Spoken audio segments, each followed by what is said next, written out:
And joining me now live from Islamabad is Javed Rana, a journalist, here to speak about the killing of the Al Jazeera journalist. Javed, thank you so much for being with us. Thank you. Now, today is a sad day for journalists across the globe due to the killing of Al Jazeera's journalist, Shirin Abu Akleh. So how is the Pakistani media community of journalists reacting to the events that have unfolded? Well, being once a part of Al Jazeera network, I myself is sad, and so are so many other Pakistani journalists. This is a tragic day for the media, but this is not surprising when it comes to Israel. Israel has been killing journalists time and again, and since 2000 till now, the apartheid state has killed more than 50 journalists, and they deliberately target them, as we have seen in the latest case. This is nothing new. This is a set, systematic pattern to silence the voices. They don't want anybody to report, and particularly those Palestinian journalists, as it was the case in this particular case. Shireen was a Palestinian journalist, and they were more, have been boldly trying to report what other journalists were not daring to report. And particularly Al Jazeera network, being once a part of this network, I know how bold journalists they hire generally, and particularly those journalists who are based in Palestine, or they have their Palestinian region. They have been very boldly reporting.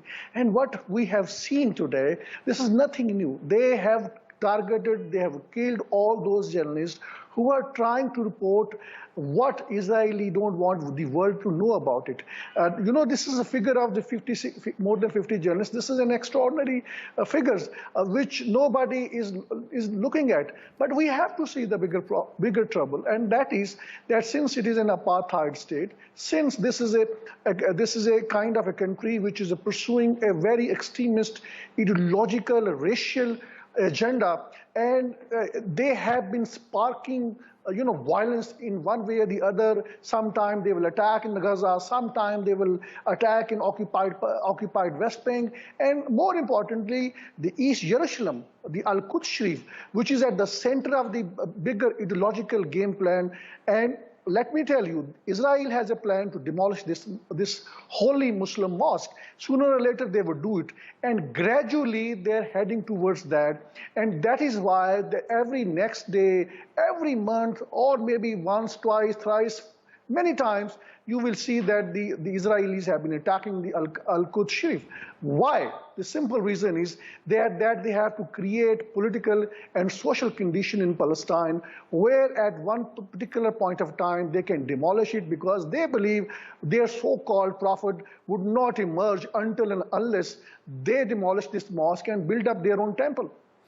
So what do you think, how can this be dealt with? Do you think Israel could at some point be held accountable for its actions? I mean, we've seen many journalists being killed in the past, but no action has been taken against the Israeli forces. So how will this situation be dealt with? I don't foresee any change in situation. All the major international blocs, they've been supporting blindly to Israeli atrocities. They are not willing to accept that Israel is committing crimes against humanity. They are ignoring all the UN Security Council resolutions, and nor even the Americans are not willing to let any resolution to be approved in the UN Security Council. And then those resolutions which were passed in the past, they are simply not being implemented, and Israel is not willing to listen to the International Court of Justice. So everybody knows that the war crimes are being committed in Israel. Alone last month, in the month of May, nearly 200 people were killed in Israel. Who's going to question them? Now we talk about we make a lot of human cry, particularly the Western media, about what is going on in the Ukraine. They're calling it Russia is committing war crimes. Russia may or may not committing war crimes, but why they have not seen of what is happening in the occupied Palestine. The reason being, it's clear, the world is divided on ideological basis, and we are being made fool time and again. Look, in the secular world, everybody is equal. You can practice, you can exercise your religion. No, it is not the case when it comes to Israel. It is apartheid state. The people in Palestine are being discriminated. They are being expelled, and then look how boldly the statements that have emerged over the course of years from the Israeli leadership. They are saying, we have to punish Palestinians, we have to give them a lesson. And they come up, they always carry out, strikes to kill the whole population in one particular community. Particularly, this has been happening in Gaza. You see what has been happening in Gaza. In similar cases, the journalists in Gaza, they were killed, and nothing happened. Now, so the last thing I want to know is when it comes to reporting in these conflict areas, what more needs to be done internationally to avoid such mishaps and killings of innocent civilians, especially journalists? How can we protect the journalistic community in these conflict areas? Well, this is a very difficult question. The point is, when a state is hell-bent upon basically silent every dissenting voice, anybody who's asking for their rights, and thinking that the journalists would be protected in that state, I think we are frankly living in fool's paradise. I mean, these kind of, precautionary measures can be taken in other third world countries, in other developing countries, but not in Israel. We know who's committing crime. We know what is their method in the madness. And nonetheless, you would not find that any of these killers of Al Jazeera journalists would be punished. This would not happen. The Israeli government has come up again with a statement that there would be investigation. I don't think this investigation is going to be conclusive. What happened the previous investigations in the similar cases? And again, the point that you are raising does make a lot of sense, but it doesn't make sense when it comes to Israel, because you are dealing with an apartheid state which has declared Israeli population, the Jewish population, superior to those of Palestinians, the land which they occupied systematically through terrorism and by using all unfair means decades ago.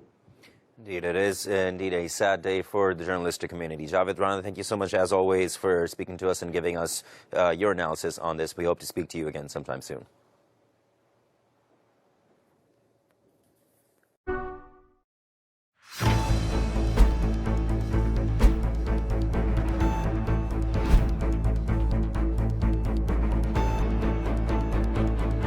The growing tide of anti-Israel sentiments. What you see behind me is just tip of the iceberg of what is happening in the country.